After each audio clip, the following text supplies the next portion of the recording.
ఒకటి తక్కువైందిరా రజత్. ఒకటి తక్కువైంది. మనకేం తక్కువైందన్నా? ఫుల్ ఫ్యాన్స్, లొల్లి పాయింట్స్. మనకింకేం తక్కువ ఉంది? ఒకటి తక్కువైందిరా. ఇంకేం తక్కువైందబ్బా? అర్థమైందన్నా. పాయింట్స్ టేబుల్లో ఇంకొక గ్రీన్ టిక్ తక్కువైంది కదా. రేపు ఎల్ఎస్జి మీద గెలిస్తే మొత్తం గ్రీన్ టిక్కులే అన్నా. లేదురా, ఒకటి తక్కువైంది. ఇంకేం తక్కువైందన్నా? నువ్వే చెప్పరాదిగా. కప్పు తక్కువైందిరా. మనకి ఒక కప్పు తక్కువైంది. ఓ అదా, అది 18 ఏళ్ల నుండి తక్కువ అవుతూనే ఉందనుకో. ఈసారి కవర్ చేసేద్దాంలే అన్న. కవర్ కాదురా, కంచె వేద్దాం. కప్పు ఆర్సీబీని దాటి ఎటు వెళ్ళకూడదు. అంత పకడ్బందీగా కంచె వేసి పడేద్దాం. నువ్వేం ఫికర్ చేయకన్నా. మనం ఆల్రెడీ టాప్లో ఉన్నాం. ఇంకా మనకు 3 మ్యాచ్లు ఉన్నాయి. అందులో 2 గెలిస్తే అలాగే టాప్లోనే ఉంటాం. పొరపాటున ఒకటే గెలిస్తే సెకండ్ ప్లేస్లో అయినా ఉంటాం. ఏదైనా మ్యాజిక్ జరిగి ఆ ఒకటి కూడా గెలవకపోతే అయినా కూడా 3వ ప్లేస్లోనో 4వ ప్లేస్లోనో ప్లే ఆఫ్స్కు వెళ్ళడం అయితే గ్యారంటీ. రేయ్, చీప్గా 3-4 అంటావేంట్రా? ఆర్సీబీ అంటే రాయల్ ఛాలెంజర్స్ బెంగళూరు కాదురా, రాయల్ ఛాలెంజర్స్ బెంగాల్ టైగర్ అన్నట్టు. పులులు ఎప్పుడు 10 అడుగులు ముందే ఉండాలి.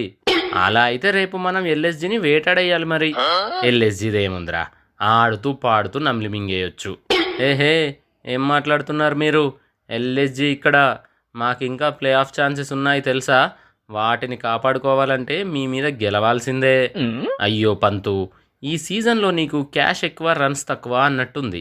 బుల్లి టీమ్స్ మీదే మీరు గుల్లగుల్లగా ఓడిపోతున్నారు. అట్లాంటిది మీకు ఆర్సీబీ మీద గెలవాలన్న ఆలోచన రావడం కూడా కామెడీయే తెలుసా. కామెడీ చేయడానికి నేను కమెడియన్ కాదు కోహ్లీ. బ్యాటర్, కీపర్, కెప్టెన్, ఇలా ఇన్ని పేర్లున్నాయి తెలుసా నాకు. అందులో ఏది బాగా చేస్తున్నావో చెప్పవా ప్లీజ్, కాస్త తెలుసుకుంటా. అంటే కోహ్లీ, అది captaincy okay, keeping 50-50, batting batting మాత్రం మొత్తం బెడిసి కొట్టిందిలే.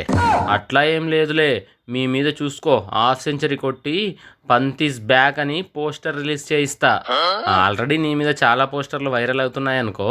నాకు ఎక్కువ డబ్బులు ఇచ్చారని కుళ్ళు కోహ్లీ వాళ్ళందరికీ. అందుకే అలా ట్రోల్స్ చేస్తుంటారు. నేను అవేమీ పట్టించుకోను.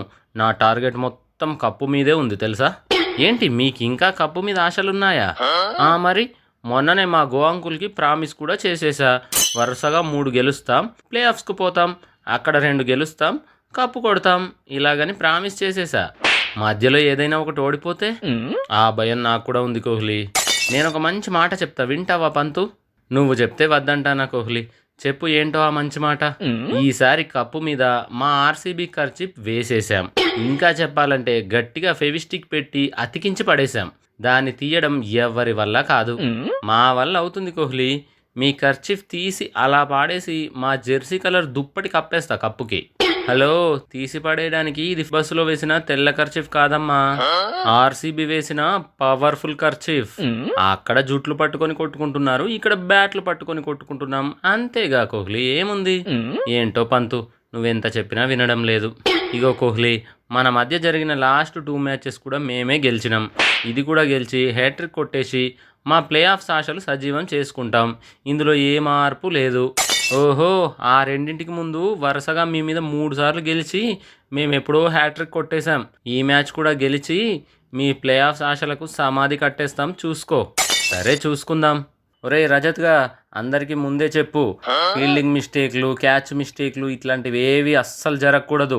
ఎన్నోసార్లు ప్లే ఆఫ్స్ వరకు వచ్చి వెనక్కి వెళ్ళిపోయాంరా. ఈసారి అలా జరగడానికి వీల్లేదు. సరే అన్న, నీ మాటగా అందరికీ చెప్తా, తగ్గేదే లేదు. ఈసారి కప్పు నమ్దే.